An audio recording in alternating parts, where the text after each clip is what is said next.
सभी को नमस्कार। लास्ट टाइम अपना जो टॉपिक चल रहा था वो चाल और चाल में अपनों ने लगभग उसकी डेफिनेशन और फॉर्मूले दोनों अपने ने कंप्लीट कर लिए। और अपने को ये ध्यान रखना है कि चाल में आपके पास जो मात्रक है मेन जो है मीटर प्रति सेकंड है, और उसको अगर कन्वर्ट करना है किसमें, किलोमीटर प्रति हावर में, तो आपको क्या करना है उसका विपरीत यानी 18/5 से क्या करना है, आपको गुणा करना है। ठीक है, तो इससे आगे अपने बात करेंगे कि एवरेज स्पीड क्या होता है। ठीक है, क्योंकि इसके आधार पर बहुत से केस बनते हैं, वो भी अपने डिटेल में पढ़ेंगे। तो स्टार्ट करते हैं आज की वीडियो। चैनल पे नए हो तो चैनल को जरूर सब्सक्राइब कर लें और साथ ही बेल आइकन को भी दबा लें ताकि वीडियो की नोटिफिकेशन आपको डेली मिल सके। तो सबसे पहले बात करें एवरेज स्पीड की, कि एवरेज स्पीड होता क्या है। एवरेज स्पीड औसत चाल।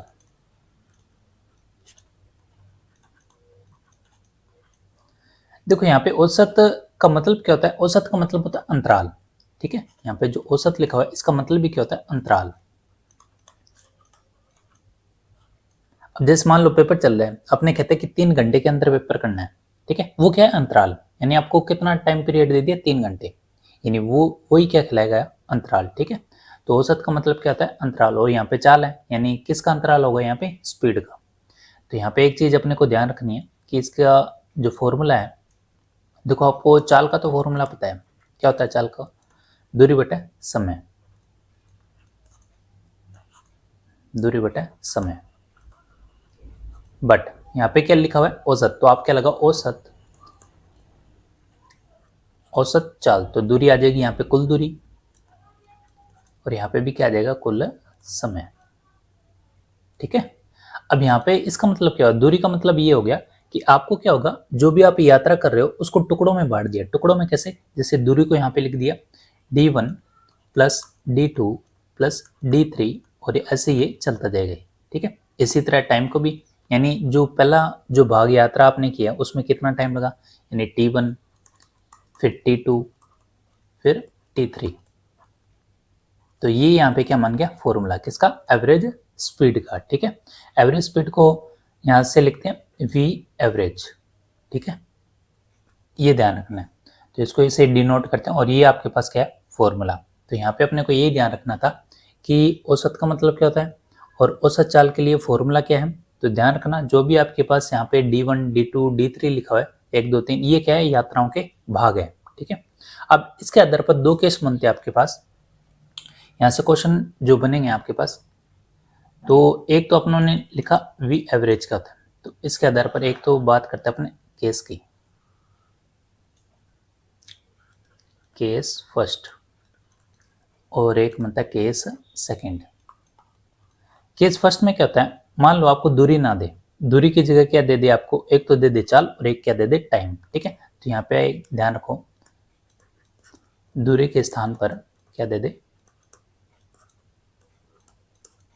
चाल दे आपको।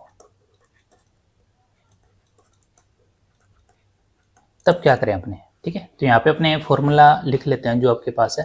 क्या है formula, d1 plus d2 plus d3, और बटे में क्या आ जाएगा आपके पास, t1 प्लस t2। तो यहाँ पे के सेकंड की बात करें, सबसे पहले दूरी के स्थान पे क्या दे दीजिए, चाल। अब यहाँ पे क्या है आपके पास, यहाँ पे समय के स्थान पे क्या दे दीजिए, चाल। ठीक है, दूरी तो आपके रहे, तो यहाँ पे एक तो क्या आ गया आपकी दूरी, और नीचे टाइम के स्थान पे क्या दे दी जाए आपको, चाल। तो अपने यहाँ पे लिखते हैं समय के स्थान पर,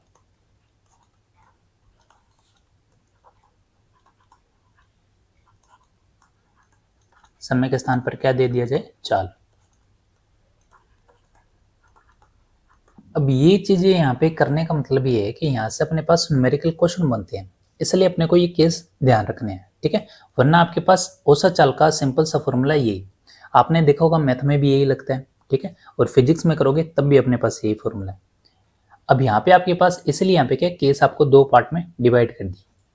देखो यहाँ पे लिखा हुआ है कि दूरी के स्थान पर क्या दे दिया जाए आपको, चाल। तो इसका मतलब ये है कि यहाँ से दूरी आपको क्या करना है, हटाना है। ठीक है, अब दूरी बराबर क्या होता है, चाल इंटू समय। बस ये फॉर्मूला आपको यहाँ पे लगा देना है। तो अपने बात करें तो यहाँ पे वी एवरेज का जो फॉर्मूला बनेगा वो क्या बनेगा यहाँ पे, तो d1 क्या लिखोगे आप, v1 t1, v1 t1, और यहाँ पे क्या लिखोगे, v2 t2, इसी तरह ये आगे चलता जाएगा। फिर बटे में क्या जाएगा, देखो टाइम की कोई बात नहीं की, तो टाइम को आपको वैसे के वैसे ही रखना है, t1 प्लस t2। ठीक है, एक तो बात होगी ये। अब यहाँ पे लिखा है कि समय के स्थान पर, यानी ये जो t1 t2 इसके स्थान पर क्या दे दी जाए, चाल दे दी जाए। तब आपको क्या करना है, देखो d1 d2 ये तो रखनी है आपके पास, तो ये फॉर्मूला जो बनेगा v एवरेज, तो यहाँ पे आ जाएगा d1 d2 बटा, अब एक बात बताओ, टाइम के लिए आपके पास फॉर्मूला क्या है, टाइम के लिए फॉर्मूला होता है दूरी बटा चाल, यही तो होता है। तो यहाँ पे आपके पास क्या लिखोगे, दूरी बटा चाल, यानी d1 बटा v1, और यहाँ पे लिखोगे d2 बटा v2, ये बन गया फॉर्मूला। ठीक है, तो ये तो बात तब है, इसको अपने बोलते हैं, ये किस पे चर्चा हो रही है, वीटी पर, वीटी चर्चा। देखो वी आ रहा है और टी आ रहा है, ये किस पे चर्चा हो रही है, ये चर्चा हो रही है डी पर, तो ये चर्चा हो रही है डी पर। बस ये लिख लो कि डी पर चर्चा हो तब अपने पास ये फॉर्मूला यूज करना है, वीटी पर चर्चा हो तब आपके पास ये फॉर्मूला यूज करना है। ठीक है, अब अपने फॉर्मूले के बात की है तो इस पर आधारित किस प्रकार के क्वेश्चन बनते हैं वो भी अपने देख लेते हैं। देखो यहाँ पे लिखा हुआ है कि एक वाहन अपनी यात्रा के 3 घंटे में से पहले घंटे 80 किलोमीटर प्रति चाल से चलता है और शेष समय में 100 किलोमीटर प्रति आवर की चाल से चलता है, तो एवरेज बताओ क्या बनेगा। तो पहले तो आपके पास जो दिया हुआ है वो लिख लो। ठीक है, आपके पास यहाँ पे टाइम दिया हुआ है t1। ठीक है, t1 कितना है यहाँ पे, एक घंटे में वो कितना चलता है, 80 किलोमीटर, यानी एक घंटे में वो चलता है 80 किलोमीटर, यानी कितना, 80 किलोमीटर पर आवर। ठीक है, इसको मान लेते हैं v1, t1 के लिए v1। शेष समय टोटल देखो कितना है, 3 घंटे, तो शेष कितना हो जाएगा, 1 घंटा यहाँ से तो कन्वर्ट हो गया, बाकी रह गए 2 घंटे, टोटल 3 घंटे करने अपने को, तो 2 घंटे, 3 में से 1 घटाओगे कितना रह गया, 2। तो t2 है तो इसके लिए क्या लिखोगे, v2, और कितना दिवस, 100 किलोमीटर पर आवर, तो शेष कितना स्पीड से करता है ये, 100 किलोमीटर पर आवर। ठीक है, अब इसके अलावा आपके पास यहाँ पे कोई भी एंट्री नहीं है। अब यहाँ पे लगाना आपको, देखो यहाँ पे क्या लिखा है, v और t, तो vt के लिए अपनों ने अभी फॉर्मूले की बात की थी, कौन सा फॉर्मूला है। ठीक है, तो यहाँ से v एवरेज निकालें अपने, तो v एवरेज आपके पास क्या आ जाएगा, v1 t1 plus v2 t2, और बटे में आ जाएगा आपके पास t1 प्लस t2। ठीक है,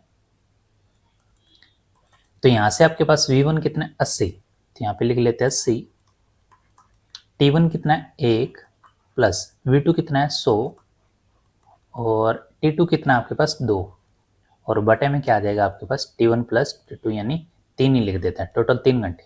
ठीक है, किलोमीटर पर आवर आ जाएगा, ये तो लास्ट में लिख लेंगे अपने। अब देखो 80 एकम 80 और 100 दूनी 200, 200 और 80 कितना हो गया, 280, 280 बटे 3।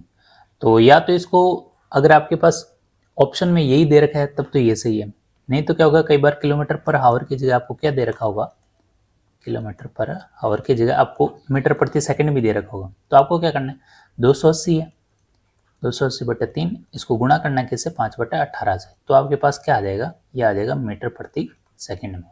ठीक है, तो ये तो था, यहाँ से आप कैलकुलेट कर लेना कितना आएगा, बाकी अपने को तरीका जो है वो यही रखना है।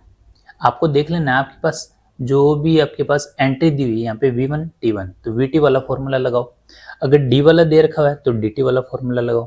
ठीक है, जैसे अगले क्वेश्चन की बात करें अपने, यहाँ पे लिखा हुआ एक कार्य यात्रा में 100 किलोमीटर दूरी 40 किलोमीटर प्रति आवर की चाल से और तथा 90 किलोमीटर जो दूरी है 60 किलोमीटर प्रति आवर की चाल से तय करता है, तो औसत चाल बताओ। तो बता सकते हैं यहाँ पे देखो दूरी दे रखी है 100 किलोमीटर दूरी, तो अपने लिख लेते हैं कि d1 जो है वो कितना है, 100 किलोमीटर, और इसके लिए चाल कितनी है, यानी v1 कितना है, 40 किलोमीटर पर आवर।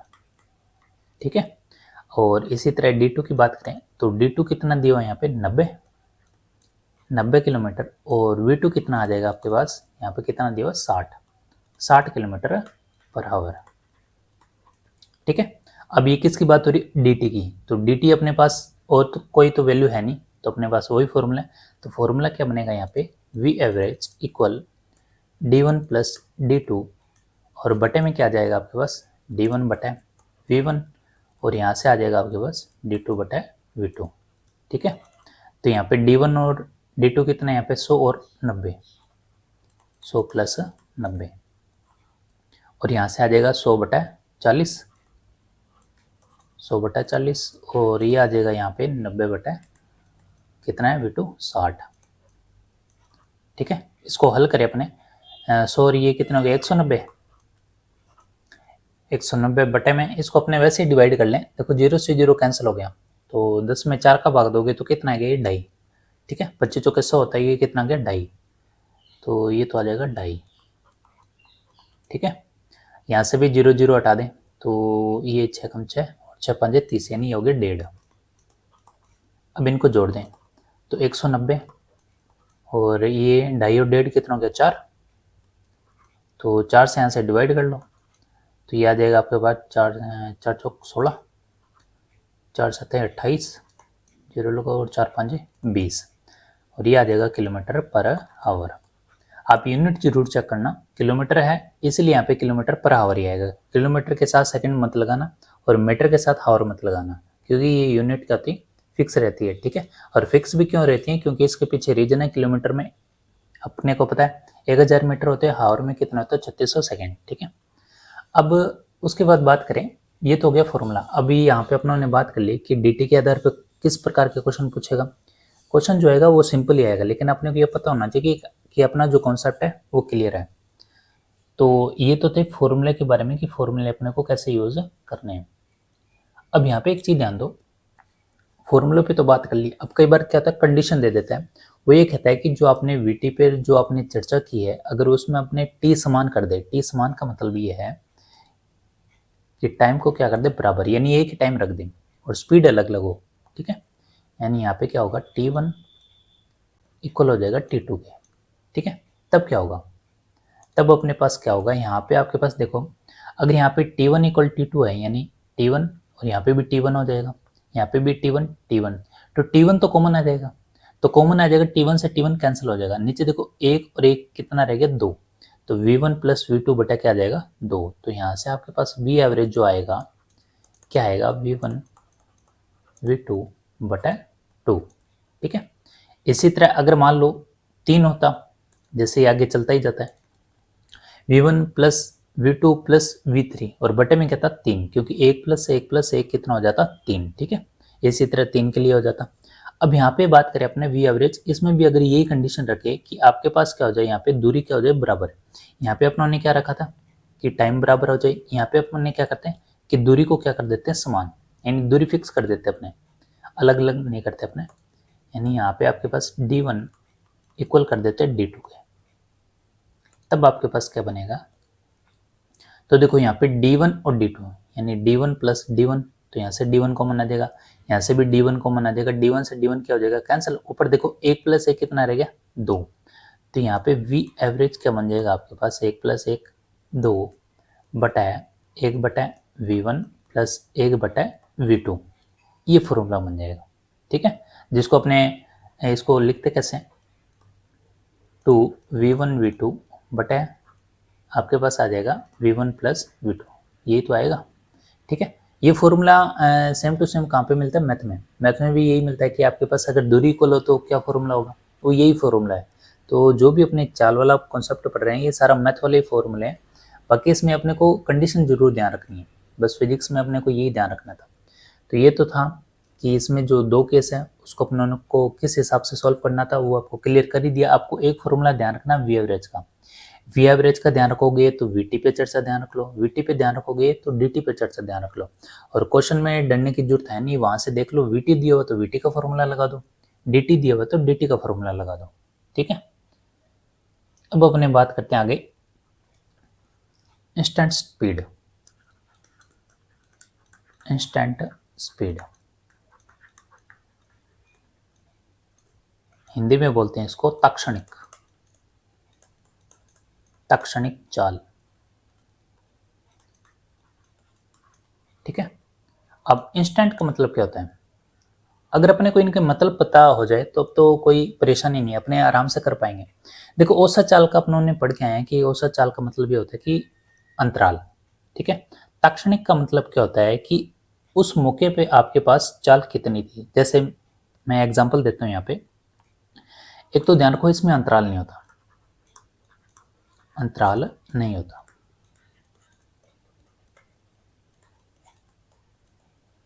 ताक्षणिक का मतलब उस क्षण पे चाल क्या होगी। तो जैसे बात करूं मैं यहाँ पे अंतर ही बता देता हूँ आपको, औसत है और ये क्या है आपके पास ताक्षणिक। तो औसत में तो अंतराल होगा, इसमें अंतराल नहीं होगा। कैसे हो? आपने बात की कि मान लो मैं कहूँ कि 10 सेकंड में चाल क्या है आपकी, क्या बात की मैंने, 10 सेकंड में स्पीड क्या थी। और फिर वही बात अब यहाँ पे मैं लिखता हूँ 10वें सेकंड में, 10वें सेकंड पर चाल क्या होगी, यानी कौन से सेकंड में बात की, सबसे एन मौके पर 10वें सेकंड में आपकी चाल क्या होगी। और ये टोटल है कि 10 सेकंड में आपकी चाल क्या थी। अब जैसे पेपर की बात करें, 3 घंटे का पेपर है, तो 3 घंटे का जो पेपर है वो क्या कहलाएगा, अंतराल यानी औसत 3 घंटे। उसके बाद अगर आपसे पूछे कि लास्ट के जो आपने 10 मिनट है उसमें कितने क्वेश्चन किए आपके, ठीक है, यानी जो लास्ट का जो 10 मिनट है वो क्या है, ताक्षणिक यानी इंस्टेंट, आपने कितना काम किया, समझ गए, ठीक है। एन मौके पर जो आपकी स्पीड होती है वही क्या कहलाएगी, ताक्षणिक। तो ये आपको एग्जाम्पल क्या मिलेगा, ये मिलेगा एग्जाम्पल आपको वाहनों में। वाहनों में आपने देखा होगा मीटर लगा होता है, उसको क्या बोलते हैं, स्पीडोमीटर, ठीक है। तो ध्यान रखो वाहनों में, वाहनों के डिजिटल स्पीडोमीटर, स्पीडोमीटर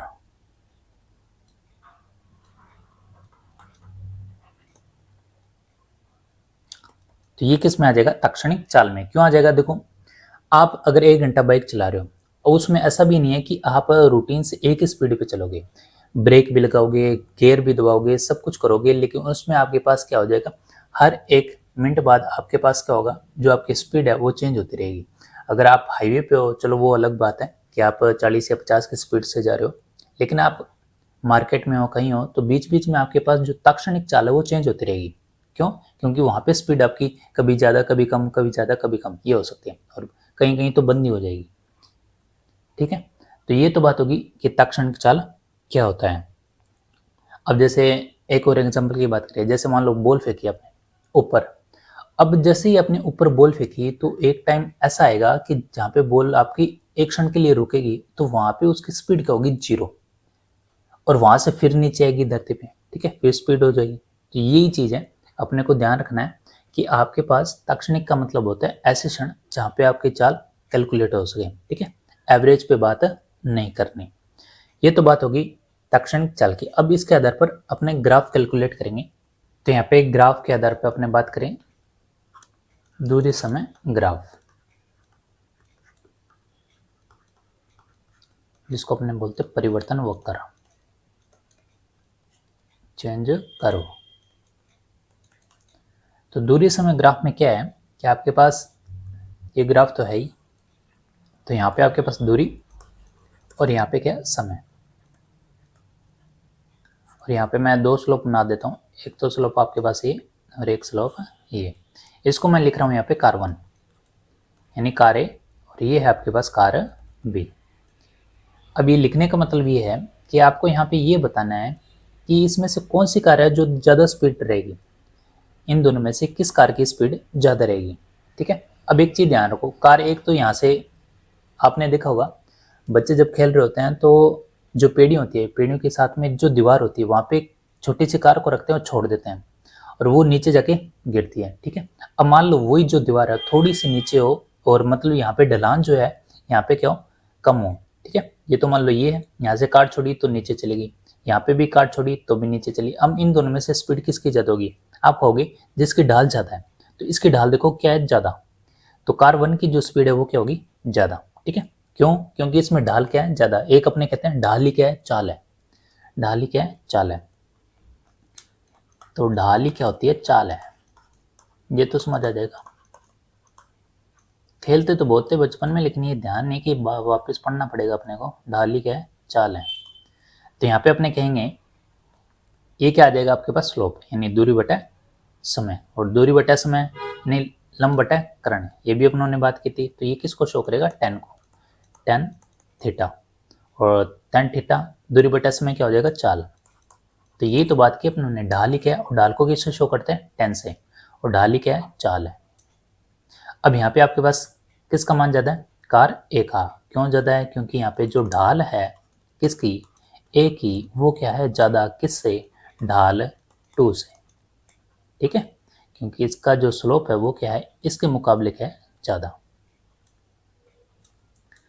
एक तो बात होगी ये, तो यहाँ से आप लिख सकते हो कि जो चाल ए है ये भी ज़्यादा होगी किसके मुकाबले, चाल यानी कार बी के, ठीक है। तो ये चीज़ आपको समझ आ गई। अब इसमें क्या है, यहाँ से क्वेश्चन भी बनते हैं, क्वेश्चन किस हिसाब से बनते हैं वो भी अपने देख लेते हैं। कि आपके पास मान लो 2 कार है और उनके अलग अलग स्लोप के क्या दे रखे हैं आपको, डिग्री। तो यहाँ पे आपके पास एक तो ये कार ए है और ये कार बी है, कार ए और कार बी। तो कार ए मान लो यहाँ से आपके पास जो एंगल बना रहा है वो कितना बना रहा है, 30 डिग्री, ठीक है, और यहाँ से जो एंगल बना रहा है वो भी कितना बना रहा है, 30 डिग्री, ठीक है। तो ये तो दूरी के साथ और ये समय के साथ। अब यहाँ पे एक चीज ध्यान रखो, जब भी वैल्यू निकाले और आपके पास दो चीजें हो, कार 1 कार 2, तो हमेशा उनको अनुपात में रखा करो। जैसे आप देखते होगे कि जो बीजगणित के क्वेश्चन होते हैं, जैसे 2 इक्वेशन है, 2 इक्वेशनों में आपको मान निकालने हैं, तो हमेशा क्या रखो, बटे में रखते हो। आप बटे में रखते हो तब जाके अपने पास एक्स और वाई के मान आते हैं, नहीं तो अपने क्या करते हैं, विलोपन विधि से भी कर सकते हैं। तो वैसे ही यहाँ पे कार 1 और कार 2 आपके पास 2 आ जाएगी, तो यहाँ से आप tan थीटा निकालो। क्यों, ढाल निकालनी अपने को, किसकी ढाल ज़्यादा है, तो ये तो अपने को पता ही है कि कार एक ही ज़्यादा है। तो यहाँ पे अपने ये लिखेंगे कि जो, पहले तो फॉर्मूला लिख ले, tan थीटा इक्वल क्या होगा, दूरी बटा समय, दूरी बटा समय और इक्वल क्या आ जाएगा, चाल, ठीक है। तो यहाँ पे आपके पास जो चाल है और जो tan थीटा है, तो यहाँ पे आ जाएगा v1, क्योंकि इस v1 को क्या लिखोगे, tan थीटा ए, इसको थीटा ए मान लिए, ये 30 डिग्री है, और फिर बटे में आ जाएगा आपके पास tan थीटा बी, और ये भी लिख दो आप बटे में, ठीक है। तो यहाँ पे क्या करना आपको, एक चीज ध्यान रखो, कोण का मान जो सदैव है वो अपन कहाँ से होता है, अक्ष से, तो ये भी कहाँ से हो रहा है, अक्ष से। तो यहाँ पे आपके पास एक चीज डिनोट करो कि जो tan थीटा है 1, यहाँ से अक्ष से डिनोट करो आप, कार बी के लिए तो 30 हो जाएगा, लेकिन इसके लिए कितना हो जाएगा, 30 और 30 कितना हो जाएगा, 60। बस ये ध्यान रखना है, यहाँ पे हमेशा जो कोण का मापन होता है वो कहाँ से होता है, अक्ष से, ठीक है। तो ये भी एक लाइन ध्यान रखो, कोण का मापन, कोण का सदैव मापन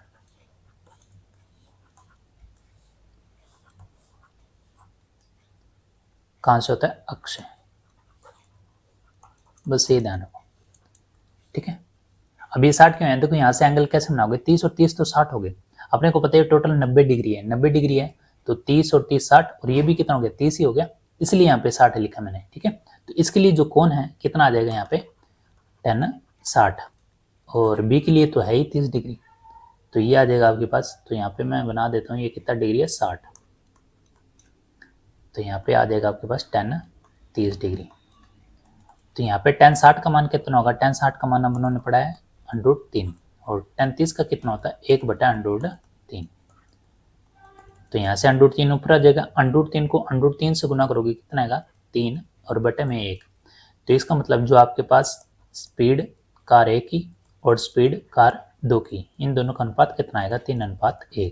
तो ऐसा क्वेश्चन पूछ लेता है। तो इस आधार पे अपने को ध्यान रखना है कि अपने पास जो डायग्राम है इस हिसाब से अगर है, डायग्राम से बढ़िया है कि लैंग्वेज जो दी होगी उसके आधार पर डायग्राम बना लो, तब भी आपके पास ये क्वेश्चन सॉल्व हो जाएगा, ठीक है। यही अपने को ध्यान रखना था कि स्लोप, ढाल क्या होती है, ढाल अपनों ने पढ़ ली, तो उसमें कार ए की ज़्यादा होगी या कार बी की ज़्यादा होगी, ढाल ज़्यादा तो स्पीड भी ज़्यादा होगी, ये हमेशा ध्यान रखना, ठीक है। तो ये तो बात होगी कि अपनों ने दूरी समय का ग्राफ है, तो यहाँ से अपनों ने बात कर ली कि tan थीटा ढाल ही क्या है, चाल है। एक और कंडीशन की बात करें, अगर आपके पास यहाँ पे एक ग्राफ है, ये दूरी है और ये समय, तो यहाँ पे आपके पास कंडीशन है ऐसी, ठीक है, यानी एकदम स्थिर आपके पास दिया हुआ है कि दूरी आपके पास एक स्थिर पे चल रही है और यहाँ पे है समय। तो तो इस अवस्था में कण की गति क्या होगी, तो ध्यान रखना इस अवस्था में कण की जो गति होगी वो अपने फाइंड कर सकते हैं ढाल से। कैसे, तो ध्यान रखना आपको पास क्वेश्चन है कि इस अवस्था में कण की गति क्या होगी। अब देखो एक एग्जांपल खुद ही देखो, मान लो यहाँ पे कार रखो, आप कार को चलाओ, चलेगी? क्यों? क्योंकि सीधी। अब यहाँ से पता चल गया आपको स्पीड तो 0 ही आनी है, लेकिन आप फाइंड भी कर सकते हो। कैसे? अपने को पता है ढाल ही क्या है, चाल है, ठीक है। ढाल ही चाल है, तो चाल को अपने क्या लिखते हैं, चाल को अपने लिखते हैं टेन थीटा, टेन थीटा लिखते हैं। तो यहाँ पे आपके पास चाल आ जाएगी टेन थीटा, मतलब यहाँ पे कोई एंगल मिल रहा है, कोई एंगल नहीं मिल रहा, यानी कितना है 0, ठीक है 0। और टेन 0 का मान कितना होता है, 0 होता है, इसलिए चाल क्या है यहाँ पे 0। आप ये भी ना करो तो यहाँ पे कार रख लो, कार अगर चल रही है तो देख लेना स्पीड बनती है। अगर चाल स्पीड नहीं बन रही तो आप ऐसे भी फॉर्मूला लगा के कर सकते हो। फॉर्मूला तो नहीं है, चाल है, ढाल है, बस, ठीक है। तो आसान चीज़ें। पहले क्या होता था कि अपने मैथ पढ़ते थे सिर्फ आंसर निकालने के लिए, अब अपने को पढ़ना पड़ रहा है समझने के लिए, क्योंकि थर्ड ग्रेड टीचर बनने जा रहे हैं अपने, और टीचर बनने के साथ अपने को कॉन्सेप्ट भी पता होना चाहिए, कॉन्सेप्ट के साथ सारे तरीके भी पता होना चाहिए, ठीक है। और मेन पर्पज है पेपर को पास करना, इतना भी मतलब डिटेल में नहीं, 11th-12th की जो किताब है वो भी पढ़ दो, तो अपने को 10th का लेवल रखना है और उससे थोड़ा सा ऊपर लेवल, ताकि अपने पास कोई क्वेश्चन मिस ना हो, अपने कर पाए, ठीक है। अब अपने नेक्स्ट वीडियो में बात करेंगे त्वरण, एक्सलेटर, वो क्या होता है। अपनों ने आज बात कर ली कि आपके पास जो चाल है वो किस हिसाब से अपने को कैलकुलेट करनी है, औसत चाल क्या है, ताक्षणिक चाल क्या है। इसके बाद भी अगर आपको कुछ समझ नहीं आया तो आप कमेंट बॉक्स में कमेंट करके ज़रूर बता सकते हैं कि मुझे ये चीज़ें समझ नहीं आई है, ठीक है। तो मिलते हैं नेक्स्ट वीडियो में, धन्यवाद।